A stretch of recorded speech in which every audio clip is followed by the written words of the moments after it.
What's up, YouTube? Welcome back to the channel, everyone. It's me, your boy, the Franchise Guy, and I have for you today an Eagles fan, as you can tell by my awesome hat right here.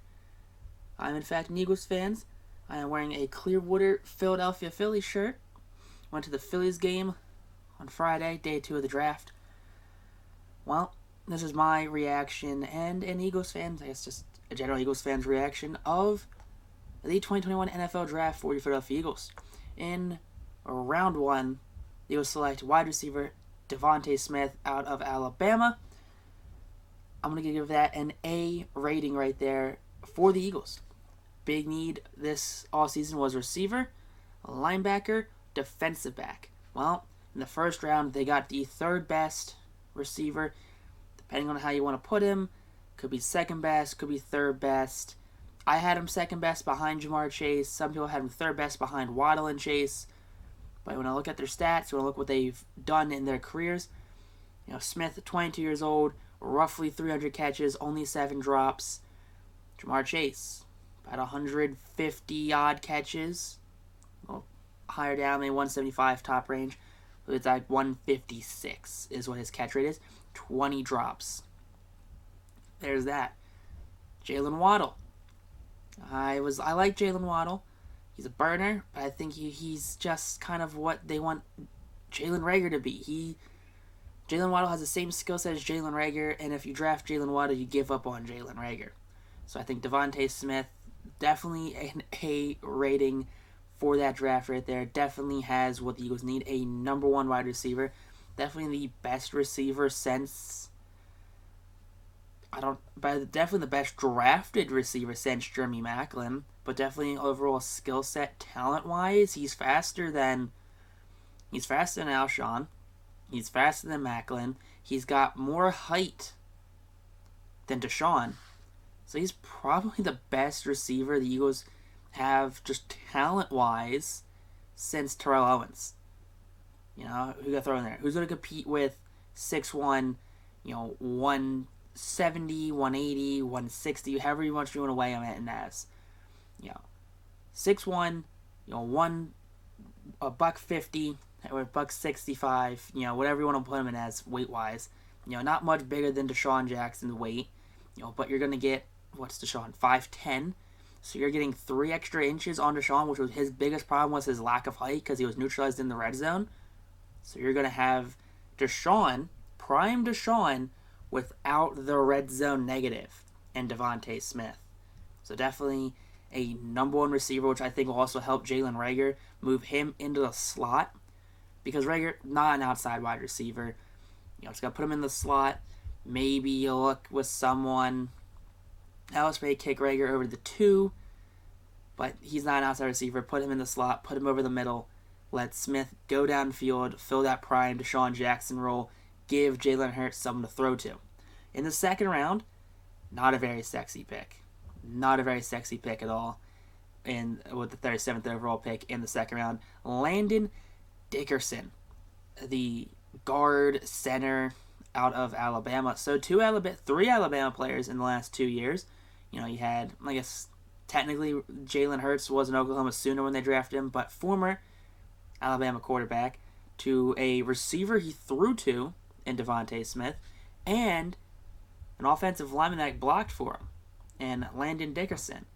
And Dickerson, he's that guard-center hybrid. He's a big boy. Not the sexiest pick, though, because the Eagles need corner and linebacker. Asante Samuel Jr. is taking a couple picks later, so not really what Eagles fans wanted. And since he is coming off some injury concerns, he did have a left ACL tear. He had a right ACL tear his freshman year when he was with Florida. He was at Florida State Seminole for a couple of years. Then he went to Alabama. So he had his freshman year, he had a right ACL tear. Second season, he had a season-ending ankle surgery. His next year, his third year, I believe he dealt with just some other nagging injury. He played a full season last season, and this past season he suffered a left ACL tear late into the season, like game 12, 11-12 into a 13-game season. So that's unfortunate right there. But the plus side is if he's ready for, training camp, he can easily win that left guard spot away from Isaac Seumalo. And you're kind of also fortifying for the future. Jason Kelce, the last 2-3 years, has been, will he or will he not come back? So now the Eagles have that, break glass in case of emergency, because Jason Kelce, people from Jason Kelce are close to him, are like 99.9% sure that this will be his last hurrah. With pick 73 in the third round, Milton Williams. All right, defensive tackle. Not the pick Eagles fans wanted. They wanted corner. They wanted linebacker at this point. DT is not what they want. But, put it this way. The Eagles had a lot of problems with DT last year. You have Cox, Hargrave, Malik Jackson injury prone. He's gone. So now you have Hassan Ridgeway, who was hurt most of last year. So now you have a good backup, a good DT3. And also, he's in that weird spot right now where Milton, he is 6'3", so he's taller than John Hargrave, and he is 284 was his Wisted weight. So he is about 20 pounds, that's 22 pounds lighter than John Hargrave. So you have a bigger body, and you have a little bit of a weight thing, where he's not quite a run stopper, but he's a pass rusher. So he's a rotational guy I would put next to him. You want to do Hargrave run stop, you put in, pass rush, all out. You could probably kick him over to end, slim him down, make him a D end. Kind of shaves away the need to bring back Derek Barnett, who's been very underwhelming. So you have some things to do with him. You can look past now Brandon Graham, who's getting up there in age, with Milton Williams. So I'm going to give that one a C+. Same thing with Landon Dickerson. I don't know if I said this rating. C+ for Dickerson. It's more of a future proof than a current need. Possible. Give him the plus because he has the possibility to start left guard. Milton Williams, C+. He's a DT3. He will play this year. He is a guy that's going to play. He's going to get snaps at end, tackle. He's going to get snaps. He's going to be on the field a lot this year. I can see that. So give him a C+. He's going to get dogged because he is not a linebacker or a corner. All right, next pick, round 4, pick 123. Trade back 3 spots to pick up Zeke McPherson. He is a cornerback. Problem is, he is not going to be that cornerback, that outside corner to play opposite of Darius Slay. He's not a man guy. He's a zone guy. He's a definite nickel upgrade over Avonte Maddox. Maddox stands in at 5'9". McPherson here, 5'11". So, not quite an outside guy on a play opposed to Slay. You still have guys on free agency that they could bring in on a 1-year deal. May look to next year, look for Stingley out of LSU to put opposite of big play Slay. But definitely someone you can put in the slot, put him in nickel. He's a wrap-up tackler. He's kind of going to drag you down. He's not really going to pick you up and drop you. So put him in the middle of the field. If he could tackle, that's where you want him. With round 4, pick 150, Kenneth Gainwell, running back. I have that as a B. McPherson, B- because he's not quite, he's what you need. He is a corner. Fortunately, he's not quite a outside corner. He has problems backpedaling, more of a zone guy. So B- for McPherson. For Kenneth Gainwell, running back. He is a running back / slot wide receiver. Played a lot of time in college at the slot wide receiver position. Only last season was his first full season at running back, so he's got a lot of tread on the tires. And that's definitely going to give that a B pickup right there. Some people had him as a third, second round kind of guy, late second, early third, late third kind of guy. So Gainwell coming in definitely helps that backfield. Eagles had really one running back last year that was consistent, and Miles Sanders. And you see the coach the Eagles brought in, Nick Sirianni, comes from an offense when he was with the Colts that had 2 running backs. So you're going to have Gainwell, you're going to have Sanders, you're going to run them. You're going to run them both. Sanders didn't really progress in his catching ability, so Gainwell's going to come in and be that receiving back. He's going to be that Brian Westbrook, that Darren Sproles, that guy you put out there toss him in slot, make Greg Ward, give him a bit of a run for his money. So definitely give him a B rating coming in. Now at pick 189, which is the 6th round, we have Marlon Tuipulotu. Tuipulotu? I don't know how to say his name. I'm sorry, I definitely butchered that name.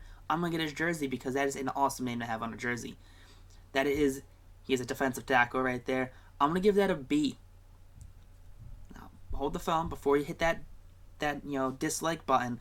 Why am I giving the second defensive tackle a B opposed to the third defensive tackle who I gave a C+? The third round defensive tackle I give a C+. Well,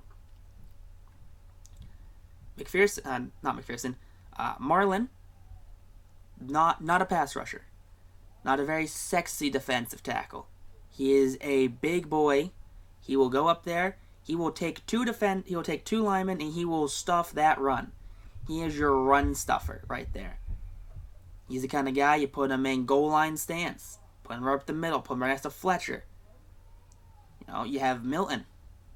It's a very great 1-2 combo punch right there. Because this is going to be Hargrave's second year of his 3-year deal, so you don't have to bring him back next season if Milton Williams and Marlon, develop. You cut them for cost reasons, for cap reasons. You keep John Hargrave next season, and guess what? Then you have 2 defensive tackles who are going to be going year 3 of their contracts, and you can see what you have there. You have a pass rusher, you have a run stuffer. So that is a great get. Defensive tackle position was hurt last year for the Eagles. Past couple years for the Eagles, really. And they suffered for it in the run game, the run stuffing game. So definitely bringing in Marlon at pick 189, a B. If he was a linebacker, B+. He's also ranked like a 3rd round draft pick. So as a best player available, picking him up, a great get for the Philadelphia Eagles. And pick 191, they picked up Taron Jackson, the defensive end right there. I'm going to give it a C. I mean, he's kind of a special teamer maybe. I don't really see what we're going to get out of Jackson. I mean, run stuffer. He's not a guy you're going to go after the quarterback much. So he's not a bad pickup, but he's not a linebacker. He's not what the Eagles fans wanted. So I'm going to give him a C. Now, pick 224 in round 6, they took up Jacoby Stevens, a linebacker safety hybrid right there. Nice. As a good pickup right there. Definite fan favorite pickup right there. At least a educated draft expert fan favorite right there. You put him in deep. You put him in coverage. He's going to be that coverage linebacker you have right there. C+ for the versatility. You think also 6th round. Not a guaranteed starter. Eagles have also Davion Taylor and Sean Bradley on their roster, which people kind of forget about. I mean, yes, linebackers were a big key for the Eagles to get this draft, but they did draft 2 linebackers last year, and they invested a 3rd in Davion Taylor. So that is a very high value pick right there. So drafting linebackers early in this draft is more or less giving up on those 2. So at least see what you get here. See what you have with Taylor. See what you have with Bradley. Work in Stevens. Special team, safety, linebacker. You got to think also not having Jim Schwartz. Jim Schwartz didn't use any of the young defensive players. Didn't use Kevon Wallace. Didn't use Bradley. Didn't use Davion Taylor. So not having Jim Schwartz, who likes to favor his own guys. Let's see what these young guys have. Let's see what the year 2 guys have. Let's see what these rookies have. And you could build your linebacking core going into next year. Develop what we already have from the inside. Add new talent. And develop what we have. Because, we have Singleton. It's kind of like the number 1 receiver, number 1 linebacker on this roster. So you build players around him. And have, the defensive coordinator for the Eagles build to the strengths of his players, not just have a square peg and shove it through the round hole of the Jim Schwartz defense. And at pick 234 in round 7, the Eagles drafted Patrick Johnson, a linebacker, defensive end. He was listed as a linebacker when they drafted him. He's like a Jannard Avery. It's enough said about what Genard Avery was. He's a prototypical 3-4, 4-3 outside linebacker defensive end, not someone who's gonna, come off the board and probably be a day one starter, maybe a practice team guy, maybe a special teamer. Same thing with Stevens. I think Jacoby Stevens out of the two linebackers is the better between Johnson and himself and Stevens. I mean, I'm gonna give him a C rating because position of need, yes, but again, you already have that Genard Avery type player who got transitioned from end back to linebacker. So I mean, unless you're gonna hope that Johnson beats out Avery or comes in and lights up, beats out Josh Sweat, I'm not really sure where you're gonna put him at that point. But I know a lot of Eagles fans are upset they didn't go corner late in this draft, and at the same time, it's looking like you don't draft a 6th round corner, you don't draft a 7th round corner unless you want Jalen Mills. How many 7th round corners come in and start day one and are effective? Because Jalen Mills wasn't. Jalen Mills couldn't play corner, and he couldn't really play safety all that well. Never really learned how to tackle. Kind of like to drag him down. A lot of broken tackles right there off Mills. So unless you want to get more of that, avoid the corners that lay in the draft. Look for free agency, and even look forward to next year. So we have one corner in this draft to build off of. We got a linebacker safety hybrid to build off of. So you have pieces that you're going to work with. You drafted a safety last year in Kevon Wallace out of Clemson, who even Brian Dawkins was very high on. Look what we have now defensively. Take that information, go forth next year. The problem is when you come into a draft with 3-4 needs like the Eagles do, you can't address all of them. Unfortunately, you cannot address all of them.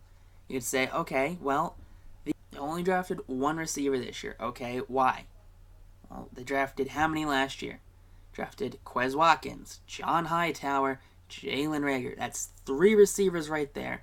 They subtracted 2 receivers. They subtracted Deshaun, they subtracted Alshon. You add Devontae into that mix. So now you have a receiver room that has a lot of speed to it. Watkins, Hightower, Jalen Reagor, Devontae Smith, a lot of speed right there. A lot of question marks still, but a lot of speed. A lot of stuff to work with. You still also have Greg Ward, a slot guy right there. A more reliable guy, a fan favorite guy. You have Jay Jall, who has rumors that he might not even make it out of camp. Might be cut before the end of camp. So whatever you want to do with J.J. Arcega-Whiteside, that's your own preference if you like him or not. I personally don't. I see a lot of people that like him for whatever reason because he doesn't play. He doesn't play because he doesn't move. He's like an Alshon that's less athletic. So you can't play a less athletic Alshon Jeffrey because Alshon Jeffrey's already not athletic enough at all. But overall, between Smith, Dickerson, Williams, McPherson, Gainwell, Tuipulotu, Jackson, Stevens, and Johnson, I want to say this Eagles draft, I'm going to say it's a solid B-. A very solid B- right here. Just kind of on that edge of like a B+, like a B. Like a solid B, just like that edge. Like, went to high school, it's like a B-, so it was like an 80 to like an 84. And it was like 85 to 80. I don't know. Doesn't matter. Does not matter exactly what the rankings were. How your school broke it down. If you're a 10-point scale, a 7-point scale, it doesn't really matter. That's not the point. But solid B- for this draft. I think they may have gone a little overboard on defensive line. Because I think you went 3rd round, then you went in the 6th round twice. One with the defensive tackle, one with the defensive end. So 2 defensive tackles, 2 defensive ends. And then 7th round, Patrick Johnson, a linebacker defensive end, a Genard Avery type. So 4 players who are for the defensive line. Only going 1 player for the secondary. Sure, you want to say Jacoby Stevens can play safety, but the Eagles are going to be where he's going to get the most playing time. It's probably going to be linebacker this year because you got to think McLeod's coming back. You have Braun Anthony Harris. You have Kevon Wallace. So unless you want to get some snaps back there, some special team snaps, I think Stevens will get most of his playing time at safety this year. Gainwell is automatically going to be running back too. I'm sorry, Boston Scott. I'm sorry, Elijah Holyfield. I'm sorry, Jordan Howard. But it is going to be running back 2 is going to be Kenneth Gainwell. There's no ifs, ands, or buts about it. I think Landon Dickerson, that C plus rating I gave him, I think that just rides heavily on his ability to stay healthy. That if he can stay healthy and he, doesn't suffer any season-ending injuries, maybe has a shoulder strain here, misses a week, every couple of years, something like that, where he has an injury, sits out a week, comes back the next week, stuff he can work with, stuff where it's annoying, but he's back in a week and doesn't suffer anything severe, no serious injuries, no out for extended periods of time injuries. I think definitely that can make or break this draft because there aren't many holes in this offensive line, but when they're as bad as it was last year, there was a lot of holes. 10 different line combinations last year. You can't be having that. Getting someone who's as solid as a Landon Dickerson can really help this line grow forth and just take that next step into the future past Jason Kelce, past Brandon Brooks and Lane Johnson. That Dickerson, only 22 years old, he can be that next stalwart for the next 5 to 8 years, hopefully, in Philadelphia. Devontae Smith, honestly, is a guy who can't wait for them to announce what number it is because I'm going to buy a jersey of him. Plain and simple, I'm going to get his jersey. I'll be rocking his jersey all season this year. But that's my analysis of this draft, guys. I hope you enjoyed it. Bontex on YouTube. Peace out, rock on, stay super classy, and have a great day, I guess.